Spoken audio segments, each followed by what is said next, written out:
Okay again, welcome to my vlog. Nandito naman ako sa Oriental Mindoro, Ambassador for Christ.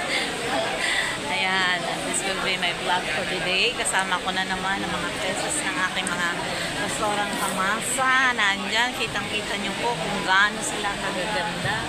Yes, inside, spirit, and out. At narito pa rin po mga kataga-taga-taga. Hi to my vlog.